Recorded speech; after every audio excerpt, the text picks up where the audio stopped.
सो यहाँ पे हम सवाल करेंगे कुछ कास्टिंग से रिलेटेड। सो पीसी, आप रेडी हैं? अच्छा, in this round you have to be very honest, और जो भी आप बोलेंगे बहुत ही ब्लंटली बोलेंगे। मतलब आप चाहती हैं मैं जानबूझ के ब्लंटली बोलूं? नहीं, मैं चाहती हूँ कि आप जो बोले आप दिल से बोले, सच्चा बोले, और जो है सब कुछ आप सब खोल दें। बिल्कुल। आप मुझे बताएं कि जब जैसे आप एक कास्टिंग डायरेक्टर हैं, मैंने आपकी कुछ फिल्में देखी हैं जिसमें आपने कास्टिंग की है, और मुझे आप बहुत ही एक इंटेलेक्चुअल आदमी लगते हैं। तो मुझे बताएं पीसी कि जब आप किसी की कास्टिंग करते हैं तो क्या सोच के करते हैं, चाहे वो लड़का हो लड़की, और क्या क्राइटेरियाज होते हैं आपके दिमाग में कि यार ये लड़की इसमें फिट होती है, नहीं होती है, लड़का? देखिए, बहुत सारी चीज़ें होती हैं। बेसिकली आजकल जैसे कास्टिंग होती है, टेलीविज़न की बात करूँ, मैं शुरू टेलीविज़न से करता हूँ। ठीक है। तो टीवी में क्या होता है कि हमारे क्रिएटिव डायरेक्टर बोलते हैं कि यार एक 18 साल की लड़की दे दो, सांवली सी, हाँ। और या एक 20 साल का लड़का दे दो, घुंघराले बाल, एक लुक की बात पहले करते हैं। तो हम लोग का बेसिक क्राइटेरिया ये होता है कि लाइक एक लड़की हमें ऐसी चाहिए। हाँ। अब उस तरह के हम ऑप्शन निकालते हैं, फिर उसके बाद देखते हैं उसमें एक्टर कौन अच्छा है, हमारे बजट में कौन आ पा रहा है, हमारी शूटिंग लोकेशन के पास कौन रहता है, क्योंकि ये सब चीज़ें ऐसी हैं जो आपको परेशान भी कर सकती हैं। अगर नायगांव में शूटिंग हो रही है और हमारा एक्टर टाउन में रहता है या वर्सोवा में रहता है या बहुत दूर रहता है, तो मुझे पता है कि लॉजिस्टिकली उसके लिए बड़ा तकलीफदेह है कि 2 घंटे सफ़र करे, वापसी में भी 2 घंटा दे और 12 घंटे 10 घंटे शूट करे, तो पूरा कचूमर निकल जाएगा।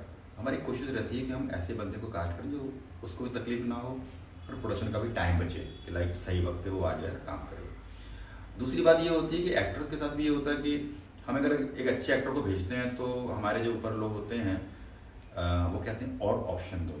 मुझे ये बात कभी समझ में नहीं आती। अगर आपको आलू की सब्ज़ी खानी, हमने आपको अच्छा आलू दे दिया, अब आपको 6 दुकानों के आलू क्यों चाहिए? और मुझे पता है कि आप ऐसी कोई चीज़ नहीं बना रहे हैं जो ऑस्कर अवार्ड में जाने वाली है। एक टीवी शो है जिसमें एक पार्टिकुलर कैरेक्टर है, उसके लिए हमने वही ट्रेनिंग ली है, हमने पढ़ाई करी है, हमने एक्टर्स को देखा है, समझा है, उसकी डेप्थ को पता है कि ये क्या कर सकता है, किसमें अच्छा, तो हम अच्छा ही देंगे। हम शोरूम की तरह नहीं करते हैं, पहले ख़राब कपड़ा दिखा दिया फिर उन्होंने कहा नहीं ऐसा, तो हमने और अच्छा देखा। हम पहले सबसे अच्छा ही देते हैं, अच्छा इन टर्म्स ऑफ कि वो आपके बजट में आए, उसका लुक और उसकी एक्टिंग आपको ठीक लगे, सब कुछ हो। लेकिन फिर भी बिकॉज जो हमारे ऊपर क्रिएटिव है जो भी होते हैं उनके ऊपर भी दबाव होता है कि तुम तो कुछ काम ही नहीं कर रही हो, कम से कम 15 ऑप्शन आ जाने चाहिए थे। तो उनकी गलती नहीं है, वो ऐसा एक सिस्टम बना हुआ है कि हर आदमी दिखाता है कि मैंने ज़्यादा काम किया। सेट पे जाइए तो आदमी ना आपको दौड़ता हुआ दिखेगा, क्यों दौड़ रहे हो भाई, आप बैठो। मैं भी बैठता था, कहते थे मैंने तो खड़े हो, अपनी शूटिंग चल रही, मैंने कहा तो मेरा काम क्या, मैंने अपना काम कर लिया। नहीं खड़े रहो। तो मैंने कहा काम करो या ना करो, लेकिन दिखना चाहिए कि आप काम कर रहे हो। तो ये फेक वर्ल्ड है, तो हमने कहा चलो ठीक है, हम उसमें आ गए। तो मेरा तो ये रहता है कि मैं पहले ये चीज़ें ज़रूर देखता हूँ, लेकिन मैं 2 चीज़ें और ज़रूर देखता हूँ। पहली चीज़ ये कि ये जो बंदा जिसको मैं भेज रहा हूँ ये इंसान कैसा है, मेहनती है कि नहीं, इसकी अप्रोच है कि नहीं। कई बार मुझे एक्टर मिलते हैं कि तुम इसका ऑडिशन बना के भेज दो। अरे क्या है यार, 2 ही लाइन तो है, बोल देंगे। 2 ही लाइन तो है, आपको पता 2 लाइन में तो पूरी दुनिया बदल जाती है। तो मैं उनको 2 ही लाइन बोलता हूँ कि आप नहीं आओ, आप जाओ, क्योंकि आपका अप्रोच नहीं है, आपने इस काम को छोटा समझ लिया। 2 लाइन बोल देंगे, ऐसा नहीं होता है। राइटर अगर कुछ भी लिखता है तो लाइन तो छोड़िए, एक कॉमा भी बहुत इंपॉर्टेंट होता है कि आपको यहाँ पे पॉज लेना है या कैसे बोलना है। तो मैं क्योंकि राइटिंग भी करता हूँ तो मैं समझता हूँ कि इसके लिए मुझे ये एक्टर नहीं चाहिए, ये ख़राब करेगा। तो एक तो ये होता है। दूसरा जो मेरा अपना है, हालांकि इससे कोई इत्तेफाक नहीं रखता, मुझे लगता है ये आदमी कितना नीडी है। अगर एक बंदा कार से आके स्ट्रगल कर रहा है और एक बंदा कह रहा है कि मुझे मकान किराया देना है 15 तारीख को, तो मैं कोशिश करता हूँ कि उसका मकान किराया चला जाए। बिकॉज हमारा एक सोशल कमिटमेंट भी होता है। मैं शुरुआत से ऐसे लोगों के लिए काम करता रहा हूँ जो मुझे लगे कि बहुत टैलेंटेड हैं, लेकिन उनके पास बहुत साधन नहीं है, रिसोर्सेज नहीं है, पैसे नहीं है, बहुत सी चीज़ें नहीं। मैं ऐसे लोगों को ढूंढ काम देता हूँ। मैंने ऐसे कितने लोगों को, मैं नाम नहीं किसी का लेना चाहता, लेकिन मैं कोशिश करता हूँ उन लोगों को काम ज़रूर दें जो परेशान है किसी न किसी वजह से। तो ये मेरा बेसिक क्राइटेरिया रहता है कि मैं इस आदमी को काम दूँ, इसको काम की ज़रूरत है। और उसमें भी कोई अनड्यू एडवांटेज नहीं है कि एक्टर ख़राब है और मैं ज़बरदस्ती उसको काम दे दूँ, नहीं। वो उसको डिजर्व करेगा तभी मैं काम दूँगा। मेरे किसी एक्टर के साथ ऐसा नहीं हुआ कि डायरेक्टर ने बोला हो या प्रोड्यूसर ने यार ये ख़राब एक्टर है, तुमने इसको ऑब्लाइज किया। मैं कभी नहीं करता। तो मुझे एक बात बताएं प्लीज, जैसे कि आपको शायद याद होगा, आप यहीं थे बॉम्बे में, आशिकी 2 का ऑडिशन चल रहा था। आपको पता होगा भाट कैंप वाले आशिकी 2 का ऑडिशन ले रहे थे। यूट्यूब में, आपके इंस्टाग्राम पे हर जगह ट्रेंडिंग चल रही थी यार, they are looking out for Aashiqui 2 actors. बहुत ऑडिशंस हुए, बट फाइनली कास्ट हुई श्रद्धा कपूर और आदित्य रॉय कपूर, जो यूटीवी मोशन पिक्चर्स के ओनर का भाई है, और श्रद्धा कपूर जो कि शक्ति कपूर की डॉटर है। और शायद आपको पता होगा उन दिनों वो यशराज के कॉन्ट्रैक्ट में थी, उन्होंने अपना कॉन्ट्रैक्ट ब्रीच किया क्योंकि 3 फिल्मों का कॉन्ट्रैक्ट था जिसमें वो लव का दी एंड कर चुकी थी और 3 पत्ती कर चुकी थी। उन्होंने ब्रेक किया, शी गॉट इनटू आशिकी 2। तो जैसे आप एक कास्टिंग डायरेक्टर हैं, मुझे बताइए फिल्मों के लिए प्रिसाइसली क्या फिल्मों की मेन लीड की कास्टिंग भी आपको मिलती है करने को, या वो पहले से सेट होते हैं? नहीं, सेट तो नहीं होती है। मैंने कोई बहुत बड़ी बड़ी फिल्में नहीं करी हैं। बड़ी फिल्में का मतलब जिनका बजट ज्यादा होता है ना। मैं ऐसे ही मानता हूँ कि जो ज्यादा बजट वाली फिल्म बड़ी फिल्म है, ऐसा लोग कहते हैं। मेरा मानना है कि जो कंटेंट, कहानी या उसका ट्रीटमेंट है वो अच्छा हो तो बड़ी फिल्म होती है। मेरे खाते में ऐसी फिल्में आई हैं जिसमें बहुत सारे पैसे नहीं मुझे मिले, लेकिन बहुत अच्छी फिल्में बनी हैं, और मैं डायरेक्टर्स को, प्रोड्यूसर को थैंक्स बोलता हूँ कि उन्होंने इस काम के लिए मुझे चूज किया, है ना। अवार्ड्स मिलते हैं फिल्मों को, अच्छा लगता है। लेकिन अल्टीमेटली आपको किराया भी देना होता है, ईएमआई भी देनी होती है, ये एक अलग बात है। मेन कास्टिंग जहाँ तक बात है तो मैं 2 चीज़ बोलूँगा कि फिल्म हमारे लिए क्रिएटिविटी तो होती है, लेकिन बिजनेस भी होती है। बिजनेस है, अगर ये बिजनेस नहीं होता तो मैं खुद अपनी फिल्म में हीरो बन जाता। हमें क्या करना होता है कि इस फिल्म को बनाते वक्त ये ध्यान रखना होता है कि फिल्म को हमें बेचना है, ये किसके फेस से बिकेगी। क्या ये मेरे फेस से बिकेगी, क्या ये आपके फेस से बिकेगी, क्या ये रामलाल के फेस से बिकेगी या कमला के फेस से बिकेगी। तो ये जो मार्केट की जो सेलिब्रिटी जिसको हम लोग बोलते हैं ना कि कौन सा हीरो है वो बिक रहा है, उसकी अपनी एक मार्केट है, उसकी अपनी ट्रेंडिंग है, उसका अपना एक्सपोजर है, उन सब चीज़ों को दिमाग में रखना पड़ता है। और ऐसा नहीं है कि हमने किसी बड़े एक्टर के बेटे को या बेटी को ले लिया तो वो खराब एक्टिंग करते हैं, वो भी बहुत अच्छी एक्टिंग करते हैं जितना उनको आती है या जितना डायरेक्टर उनसे कराता है। और ऑडियंस सबसे बड़ी क्रिटिक होती है, वो देखती है, वो श्रद्धा कपूर हो चाहे कोई भी हो। आप अगर अच्छी एक्टिंग करेंगे तो पब्लिक आपको देखेगी, पसंद करेगी। आप मेरा सवाल नहीं समझे। जो मेन लीड की कास्टिंग होती है कि जो छोटे शहर से आते हैं ना, वो क्राउड नहीं देखते, क्राउड किसी को नहीं देखता है, और ना वो क्राउड बनने आते हैं, क्योंकि उन्हें क्राउड बनना था तो अपने घर में बहुत खुश थे नौकरी पेशा करके, वो आते हैं मेन लीड बनने, और वो किसी कास्टिंग डायरेक्टर को अप्रोच करते हैं, किसी को। मुझे ये बताएं, क्या कास्टिंग डायरेक्टर के हिसाब से मेन लीड की कास्टिंग होती है? न्यू कमर्स को मिलता है ब्रेक? कई बार ऐसा होता है कि एक खास कैरेक्टर है, मतलब एक ऐसी फिल्म है, बहुत मेन स्ट्रीम की बात नहीं कर रहा हूँ, उसमें तो एक बेसिक क्राइटेरिया है कि इनको ले लो उनको ले लो ना, और वो काम कास्टिंग डायरेक्टर करता भी नहीं है। इंडस्ट्री के बड़े से बड़े कास्टिंग डायरेक्टर की इतनी औकात नहीं है कि वो अमिताभ बच्चन साहब को फोन करके बोले कि मैं आपको ऑप्शन भेज रहा हूँ, है ना। वो प्रोड्यूसर डायरेक्टर करते हैं, वो लोग उस लेवल पे चीज़ों को देखते समझते हैं। सेकेंडरी कास्टिंग मिलती है कास्टिंग डायरेक्टर को, चाचा कौन बनेगा, मामा कौन बनेगा, जो फिलर्स हैं। हाँ, तो ये जो ये हवा बनाया जाता है, जो आशिकी 2 के टाइम पे हवा बनाया गया कि यार सबके ऑडिशन लो, देश विदेश से ऑडिशंस मंगाओ, यूट्यूब के लिंक मंगवाओ, ये मंगवाओ, जो एक अलग लेवल का तामझाम होता है। तो ये क्यों होता है? ये मार्केटिंग है ना। आपको मैंने क्या बोला, अगेन ये क्रिएटिविटी के साथ साथ बिजनेस भी है। अगर हमें ऐसा करके हमें चर्चा मिल रही है, हम लोग भी कहते हैं ना एक फिल्म बना रहे हैं उसमें हिंदुस्तान भर से लड़की ली जाएगी, तो कश्मीर में भी सर्चिंग हो रही है, इधर भी लेना किसी को होगा, उनको किसी को ले भी लेते हैं, नाम नहीं किसी का लेना चाह रहा हूँ, लेकिन ये जो हवा बनता है ना, इससे फिल्म को एक पब्लिसिटी मिलती है कि हम कश्मीर में भी कर रहे हैं, चंडीगढ़ में भी कर रहे हैं, गोवा में भी कर रहे हैं। तो यहाँ पे कमी है क्या? ये समंदर है यहाँ पे, सब जगह की नदियाँ और कुआं से लोग यहाँ पे आए हुए हैं, यहाँ पे सारा टैलेंट है। मैं यूपी से हूँ, यूपी से ज़्यादा काम मुंबई, हम मुंबई आ गए हैं, आप भोपाल से हो, ऐसे हर आदमी अपना अपना शहर छोड़ के यहाँ पे, टैलेंट बहुत है, क्रीम है यहाँ पे। लेकिन क्या होता है ना कि आपको अपने आप को बेचना है, और ये कला आना बहुत जरूरी है, केवल एक्टिंग आना जरूरी नहीं है। करेक्ट। मुझे एक बात बताएं, सोनल चौहान ने जन्नत फिल्म के टाइम पे एक स्टेटमेंट दिया था कि वो कॉफी शॉप पे बैठ के कॉफी पी रही थी, और डायरेक्टर साहब आए, उन्होंने कहा रे यू आर द बेस्ट, मेरी फिल्म की हीरोइन बन जाओ। ऐसा होता है क्या कभी? ऐसा कई बार होता है, मैंने बहुत सी ऐसी कहानियां सुनी है। जैसे मैं बहुत पहले चला था, जॉनी वॉकर साहब के लिए सुना था, वो बस में कंडक्टर थे, रजनीकांत जी के लिए भी सुना है, और भी बहुत से एक्टर हैं, अभी उनको मुझे नाम नहीं आता ना, जो लंबी कलम रखते थे। वो एरा अलग है। देखिए, आपको एक बात समझनी पड़ेगी, वो दौर कुछ और था, ये दौर कुछ और है, यहाँ पे चीजें बहुत अलग हैं। और सोनल चौहान ऐसा नहीं है कि बॉम्बे में she is the only person who is damn pretty.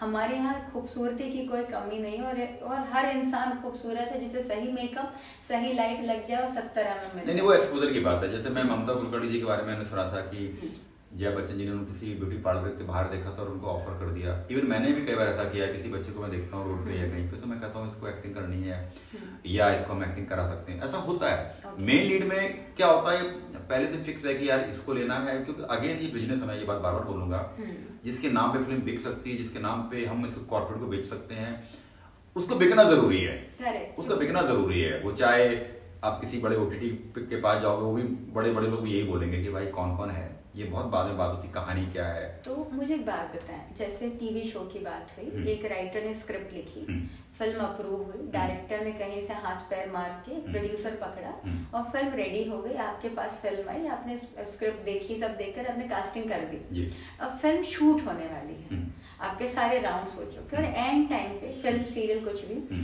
And time पे आर्टिस्ट मना कर दे, चलिए मान लीजिए सेट पर आके आर्टिस्ट मना कर दे, पैसों को लेके ड्रामे कर ले, कपड़ों को लेके एनीथिंग, या तो परमानेंट वाला बॉयफ्रेंड वाला ड्रामा कर दे कि मेरा बॉयफ्रेंड, तो उस टाइम पे क्या सिचुएशन होती है, क्या प्रॉब्लम्स होती हैं? देखिए बहुत पैनिक तो हो ही जाते हैं लोग, सब लोग। सबसे ज्यादा सेंसिटिव तो मामला हमारा होता है, क्योंकि कहीं ना कहीं वो बंदा या बंदी हमने लाई होती है कि ये एक्टर को ले लो, तो अगर वो बैकआउट करते हैं तो सबसे ज्यादा जो गालियां पड़नी होती हैं या जितने भी ताने सुनने होते हैं हमें सुनने पड़ते हैं, लेकिन केवल गाली सुननी नहीं होती, हमें उसको करके भी देना होता है। तो अब तो बहुत अच्छा हो गया, सोशल मीडिया है, हम लोग क्या करते हैं, जाते हैं इंस्टाग्राम पे, फेसबुक पे, जहाँ हरी बत्ती जल रही होती है, लड़की ऑनलाइन है, और मैं हरी बत्तियों का वेट करता हूँ, उसमें से किसी की लाल बत्ती जल जाती है, बात हो जाती है, दीदी आप फ्री हो, ये बजट है, ऐसा है वैसा है। ये कभी नहीं बताते हैं कि वो लड़की बैकआउट कर रहे हैं और आप हमारी सेकंड ऑप्शन है। बोलते हैं कि तुमको ढूंढ रहे थे, अच्छा वो तुम ऑनलाइन दिख गई तो तुम आ जाओ, और वो एहसान मानती है, चाय भी पिलाती है, ऐसा होता है। मेरे साथ ऐसा बहुत कम हुआ है, क्योंकि मैंने टीवी में कास्टिंग नहीं करी है, क्योंकि टीवी कास्टिंग करना एक तरह से एक मजदूरी करने जैसा है, और मुझे मजदूरी करनी है तो मैं लखनऊ में करता, मुंबई जाके करता। तो मुझे एक बात बताएं, चलिए ये सब हो गया, सारा तामझाम हो गया, अभी आपके पास ऐसा क्या कहते, मैं सॉरी मैं कुछ कह रही थी, जैसे कि अभी आपको रोड चलते हुए किसी कॉफी शॉप पे दुनिया की अप्सरा मिल गई, आपने कहा यार शी इज डैम प्रिटी, तो आप उस पे जुआ खेलेंगे क्या कि कल वो कहीं साइड से भाग जाए, या आप उसके साथ काम करना प्रेफर करेंगे जिसको आप जानते हैं, आपको उसका घर पता है, आपको पता है कि यार भले 4 नखरे करेगी या नहीं करेगी बट मेरी दोस्त भागेगी नहीं, तो इंसान अपना कंफर्ट जोन देख के काम करता है या किसी को भी उठा लेता है जो खूबसूरत है? नहीं, ऐसा बिल्कुल नहीं होता है। ये जरूर होता है कि कोई ऐसी सुंदर लड़की दिख जाए, कोई बहुत डैशिंग सा लड़का दिख जाए जिसको देख के लगे कि बल्कि पूछना पड़ता है कि आप एक्टर हो कि नहीं। कई बार सुंदर लड़कियां एक्ट्रेस होती हैं, नहीं होती तो लोग उनको एहसास कराते हैं कि तुम हीरोइन जैसी हो। तो उसमें हम लोग क्या करते हैं कि पूछ लेते हैं, अगर उसने कहा मैं एक्टर हूँ तो हम लोग उससे काम शेयर करने को बोलते हैं, आपने क्या काम किया है देख लेते हैं, कभी ऑडिशन मंगा लेते हैं तो पता चल जाता है कि कितने पानी में ये हैं। कुछ नहीं किया, नहीं न्यू कमर हो तो टैलेंट तो इसका मोहताज नहीं होता ना कि आपने 5 साल दिया है, 10 साल दिया है, ऐसा नहीं होता। ऐसे भी देखे हैं कि लोग आए हैं बड़ा काम कर कर, ऐसे लोग भी देखे हैं जो कई साल से काम कर रहे हैं और वो वही है जहाँ पे वो थे, मैं नाम नहीं किसी को लूंगा, मैं ऐसे बहुत सारे एक्टर्स को जानता हूँ। तो ऐसा होता है, और कई बार ऐसी कास्टिंग होती है, कोई बहुत सुंदर दिखा और हमने उसको मोटिवेट किया कि तुम कर सकते हो या कर सकती हो, उनको कुछ ट्रेनिंग दे दी, कुछ कर दिया। और टीवी में जहाँ तक मेरा अपना मानना है, हमारे डायरेक्टर खुद बोलते हैं कि यार उसको ले लो, मैंने कहा वो तो एक्टर अच्छा नहीं है, अरे हम करा लेंगे। तो जब इतना कॉन्फिडेंस से करा लेंगे तो फिर मैं कहता हूँ भाई ठीक है। तभी हम लोग कई बार ऐसे एक्टर भेजते हैं जो मुझे पता है खराब है, मैं डायरेक्टर होता इसको मैं नहीं लेता, लेकिन डायरेक्टर को चाहिए तो भाई ले लो। तो वो बहुत सारी चीज़ें होती हैं, लोग बहुत अलग लेवल पे ऑब्लाइज भी करते हैं, उन गुड बुक में भी होते हैं, जैसे आप मेरे दोस्त और मेरे को पास कोई फिल्म आएगी तो मैं आपको ले लूँगा, तो ऐसा लोग करते हैं, इसमें कोई गलत भी नहीं है। तो लेने वाला भी मुझे अगली फिल्म में बिल्कुल मैं ध्यान रखूंगा। जैसे अभी मैंने इंटरव्यू के बीच में आपको बात बताई थी कि मेरे एक दोस्त फिल्म बना रहे हैं और मैंने आपका नाम भी लिया, तो मैं इस बात की गारंटी दूंगा कि वो आपको लेंगे कि नहीं लेंगे, लेकिन मैं अपना एफर्ट लगा सकता हूँ। तो वही करता है कास्टिंग वाला, आपको जो ऑप्शन देता है तो सभी के मन में रहता है शायद मेरा होगा, शायद मेरा होगा, लेकिन आखिरी फैसला हमारा बॉस करेगा, वो जो भी है, चाहे वो डायरेक्टर हो, चाहे वो प्रोड्यूसर हो, चाहे फाइनेंसर हो, चाहे कोई हो। तो मुझे एक बात बताएं पीसी, जैसे कि हमने पूछा तो आपने कहा आपने सबसे पहले लावारिस फिल्म देखी थी जिसमें अमिताभ बच्चन साहब थे और बहुत बड़ी बहुत कमाल की फिल्म थी। तो जब आपने लावारिस देखी और जब आपको लगा यार you want to be like Amitabh Bachchan साहब, तो आप कास्टिंग वाले बनना चाहते थे या एक्टर बनना चाहते थे? मैं एक्टर ही बनना चाहता था, मैं एक्टर हूँ, ठीक है। लेकिन जब मैंने काम किया और मैंने बहुत एक्टरों की दुर्दशा देखी तो मुझे लगा कि यार एक्टर बनने से अच्छा है इन एक्टरों को कैसे काम कराया जाए, वो काम किया जाए। वो काम मैं पिछले 25 साल से कर रहा हूँ। ये ऊपर वाले की दुआ कह लो या माँ बाप का आशीर्वाद कि मैं जिस फिल्म में भी कास्टिंग करता हूँ, मेरा डायरेक्टर या मेरा प्रोड्यूसर मुझे पकड़ के या मेरा कोई एक्टर पकड़ के मुझे एक्टिंग करा लेता है कि भाई तुम्हें ये करना है। लास्ट फिल्म मैंने की, उसमें हमारे डायरेक्टर ईश्वर भाई ने कहा प्रवीण तुम्हें रोल करना है। मैं इतना खुश हो गया कि मैं संजय मिश्रा जैसे लीजेंड आदमी के साथ काम कर रहा हूँ। हाँ। मैंने पता नहीं कैसा किया, अच्छा किया बुरा किया, लेकिन लोग बता रहे हैं ठीक हुआ है, वो तो मिल जाता है। लेकिन मैं जानबूझकर एक्टिंग नहीं करना चाहता, बिकॉज क्या होता है कि बड़े जल्दी आरोप लगेगा ये तो कास्टिंग वाले उन्होंने खुद रोल ले लिया होगा, क्योंकि बहुत सारे कास्टिंग वाले ऐसा करते हैं। अभिषेक के साथ हुआ ना ये, मैं किसी का नाम नहीं लेना चाह रहा, लेकिन ऐसा होता है। तो मुझे लगता है कि भाई ठीक है, अगर वो एक्टिंग कर रहा है तो एक्टिंग अच्छा करता होगा ना, तभी ही इज देयर। हाँ, ऐसे बहुत से मैंने एक्टर देखे जो कास्टिंग करते हैं, खराब एक्टर हैं। हाँ। मैं आगे नाम नहीं लूंगा, और ऐसे बहुत अच्छे कास्टिंग डायरेक्टर जो बहुत अच्छे एक्टर हैं। तो मैं कहता हूँ कि अगर आप डिजर्व करते हैं आप करो, लेकिन आप किसी का हक मत मारो। मैंने ऐसे कास्टिंग डायरेक्टर को देखा है, बात करी, वो कहते हैं यार ये बहुत अच्छा एक्टिंग करता है, साले का मैंने ना डिलीट कर दिया, क्यों, मुझे करना था। मैंने कही तो गलत है यार, कुछ नहीं सब चलता है। तो मैंने कहा गलत है, पर हम कौन होते हैं उनके ऊपर उंगली उठाने वाले। पर मैं ऐसा कभी नहीं कर सकता। मैं किसी रोल के लिए किसी का डिलीट कर दूं, किसी अंडरग्राउंड कैंडिडेट को मैं कभी नहीं करता, क्योंकि लोग क्यों करते हैं, दो लालच होते हैं, तो पैसा मिलेगा कोई और चीज मिलेगी। मुझे किसी चीज का ऐसा लालच और लोभ नहीं है, तो मैं ईमानदारी से काम करता हूँ। मुझे बात बताएं, आपकी रिसेंट एक फिल्म आई थी एनिमल, उसमें सौरभ सचदेवा हैं जिन्होंने जो लाइफ टाइम कोच है, एक्टिंग कोच है। मैं पर्सनली नहीं जानती सौरभ को, बट वो अचानक से टॉक ऑफ द टाउन बन गए, तो ऐसा क्यों हुआ? देखिए क्या होता है, मैं आपको एक बात बताऊं, अगर आपका काम लोगों को अच्छा लग रहा है, हाँ, तो आज वो समय है, आज इतना ज्यादा एक्सपोजर है हर तरीके से, सोशल मीडिया पे या कुछ भी, आपको ना लोग पहचान लेते हैं। आपकी चीज अच्छी या बुरी ना दुनिया बड़े दायरे में चली जाती है, तो पब्लिक देखती है हाँ ये अच्छा कर रहा है, ये इसका मुझे काम अच्छा लगा, उसका एक्टिंग अच्छी होगी, उनका लुक अच्छा होगा, उनके डायलॉग्स अच्छे होंगे, कुछ ना एक्स फैक्टर है जो पब्लिक को अच्छा लगा है। इवन जो उसमें एक और एक्टर है, हालांकि मैंने मूवी देखी नहीं, सुना है मैंने, कृति डिमरी ने किया है, लोगों ने कहा बहुत अच्छा किया है, बहुत अच्छा किया, तो अच्छा किया होगा, लोगों को अच्छा लग रहा है, लोगों को अच्छा लग रहा है तो वो अच्छा है, मेरा ये मानना है। तो होता है, लेकिन उसको मेंटेन करना बहुत जरूरी है। मैंने बहुत सारे एक्टर देखे, उन्होंने एक फिल्म की, दो फिल्म की, हिट हो गई, फिर बाद में वो फ्लॉप हो गए, वो गुमनामी का अंधेरे में खो गए। बहुत सारे एक्टर मुझे मिलते हैं, मैं उनको देखता हूँ, मैं कहता अरे ये तो वो है, मैं इनको मिलना चाहता था, इनके ऑटोग्राफ लेना चाहता था। फिर वो बगल में आके था प्रवीण, हाँ कोई काम हो तो बताना। तो मुझे लगता है अभी चीजें कैसी बदल रही हैं, मुझे बड़ा दुख भी होता है। Rahul Roy is one of the example, हम नाम ले सकते हैं क्योंकि सभी को पता है। मुझे एक बात बताएं, आपको अभिषेक बैनर्जी पता है? बिल्कुल। जब अभिषेक बैनर्जी को फिल्म मिली थी, दुनिया के पता नहीं कौन कौन से एक्टर, मुझे नहीं पता वो डिजर्विंग कैंडिडेट थे या नहीं थे, सब ने ऐसे ना उमड़ पड़े थे कि यार अभिषेक क्यों काम कर रहा, अभिषेक क्यों काम कर रहा, अभिषेक क्यों काम कर रहा। उसमें एक लड़का था अभिमन्यु, उसने भी बड़े इंटरव्यूज दिए थे कि यार अभिषेक ने मेरा काम खा लिया, मैं शॉर्ट लिस्टेड था, मैं ये था, मैं वो था। ये क्या था? ये देखिए क्या होता है कि आखिरी कॉल डायरेक्टर प्रोड्यूसर की होती है, और इसलिए होनी चाहिए कि वही आदमी अपने सारा समय, एफर्ट, पैसे लगा रहा है। पैसे लगा रहा है, एक बहुत बड़ा सवाल है। पैसा सबसे बड़ा सवाल है यहाँ पे, है ना। तो अगर अभिषेक उसमें एक्ट कर रहे हैं तो मुझे नहीं पता बैक स्टोरी क्या है, पर अभिषेक एक अच्छे एक्टर है, मैं ये बात मानता हूँ। मैं एक एक्टिंग कोच हूँ, तो मुझे ये समझ है कि वो एक अच्छे एक्टर हैं। हमने साथ में काम नहीं किया है, अभी एक सीरीज में करने वाला था जिसमें कास्टिंग किसी और बंदे ने दोबारा की, कुछ वजह रही होंगी, लेकिन अभिषेक उसमें लीड कर रहे थे, तो काम अभिषेक अच्छा करते हैं। और भी कास्टिंग डायरेक्टर्स को मैं जानता हूँ जो बहुत अच्छा काम करते हैं, और ऐसे बहुत सारे कास्टिंग डायरेक्टर्स को जानता हूँ जिनका काम ठीक है, मतलब वाव नहीं है। तो ठीक है, सबका चल रहा है। इवन ड्रीम गर्ल में बकायदा अभिषेक ने बहुत कमाल का काम किया, मुझे बहुत अच्छा लगा उसमें काम तो किया है। मुझे एक और बात बताएं, चलिए हम मुकेश छाबरा आज की डेट में बहुत ज़्यादा टॉप ऑफ द टाउन है, कुछ 5-6 सालों से। मुकेश छाबरा पहले सिर्फ कास्टिंग किया करते थे, वो भी कोऑर्डिनेटर हुआ करते थे, फिर वहाँ से बड़े कास्टिंग डायरेक्टर बने, उनकी कंपनी बनी, वो डायरेक्टर बन गए। तो उनकी जर्नी के बारे में और उनके बारे में आप क्या कहना चाहते हैं? आप क्या सुनना चाहते हैं? आप जो सच बोले, आपका जो पर्सनल एक्सपीरियंस है, मेरा इसमें कोई से नहीं है। देखिए मुकेश के बारे में और कास्टिंग के बारे में अगर हम कोई चीज़ कहेंगे तो ये बड़ी बायस सी बात होगी, बिकॉज मैं एक कास्टिंग डायरेक्टर हूँ। मैं मुकेश भाई की बुराई नहीं कर सकता, मैं उनकी जबरदस्ती की तारीफ भी नहीं कर सकता। ये बहुत अच्छी बात है कि मुकेश भाई ने कास्टिंग को वो मुकाम दिलाया है कि जिसको कोई काम नहीं समझा जाता था। पहले क्या होता था, जो मैंने सुना देखा है कि डायरेक्टर बोलता था वो मेरा दोस्त, उसको बुला लो और उसको बुला लो और उसको बुला लो, ऐसे करके कास्टिंग हो जाती थी। अभी एक प्रॉपर एक सेटअप बन गया है, एक डिवीजन बना है कि कास्टिंग डिपार्टमेंट है, वो कैसे काम कर रहे हैं, क्या काम कर रहे हैं, मैं इसके बारे में कोई बात नहीं कर रहा हूँ, लेकिन बहुत बड़ी वजह है कि कास्टिंग डायरेक्टर्स को सम्मान मिल रहा है, लोग उनको जानते हैं और वो अच्छा काम कर रहे हैं, पूरे देश से दुनिया से टैलेंट को निकालते हैं, खोजते हैं, उनको ग्रूमिंग करवाते हैं, उनको प्रेजेंट करते हैं। ये एक बड़ा काम है ना। और इसमें कोई दो राय नहीं है कि मुकेश छाबड़ा बहुत अच्छा काम कर रहे हैं, इतनी सारी फिल्में करी हैं उन्होंने, बहुत सारा काम कर रहे हैं, बहुत सारा पैसा कमा रहे हैं। हर कास्टिंग डायरेक्टर चाहता है कि उसको मुकेश छाबड़ा वाला मुकाम मिले।